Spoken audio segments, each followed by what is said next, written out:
Middle class family থেকে হওয়া বা বিলং করা খুবই সহজ না।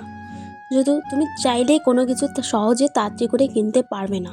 তার জন্য তোমাকে আগে থেকে প্ল্যান করতে হবে যে আমি ওই জিনিসটা নিব, আমার কি খুব দরকার, সেই জিনিসটা আগে ভেবে নিতে লাগবে। এই জন্য আগে থেকে কিছু ভাবি না।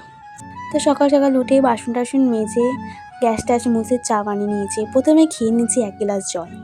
তারপরে আমি চা বানাবো। চা বানানোর সময় দেখি তো চাপাতি কম ছিল, তো অল্প চাপাতি দিয়ে কাম চালিয়ে নিয়েছি। তো কালকে রাতের দিদি বানিয়েছিল ময়দার রুটি, সেটা খেতে আমার খুব ভীষণ ভালো লাগে, যেটি আমি চা দিয়ে সকালবেলা খাচ্ছিলাম। তো আমার খাওয়া প্রায় শেষের দিকেই। তো আমি এরপরে বিছনা গুছাবো, গুছিয়ে নিলাম।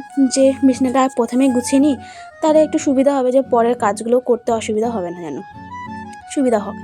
আর এটা আমার দিদি যে ফোন দেখছে, ওই এখন কাজ করবে, ও এখন রান্না করবেন। জানো তো, মূলত বাড়ির কাজ আমি আমার দিদি মিলেই করি। হয়তো ওই রান্নাবাড়ি করলো, আর আমি হয়তো বাসন টাসন যেগুলো বেরোবে, ঘর টর ঝাঁট দেওয়া, প্রায় বাসন টাসন মেজে দেওয়া, পরিষ্কার রাখা, সেগুলো আমরাই করে নিই, যেহেতু আমাদেরকেই করতে হবে বাড়িতে থাকতে গেলে। তো দিদি এখানে লাউ কাটছিল, যেটা আমার একটুকুও ভালো লাগে না খেতে, একটুকুও পছন্দ না।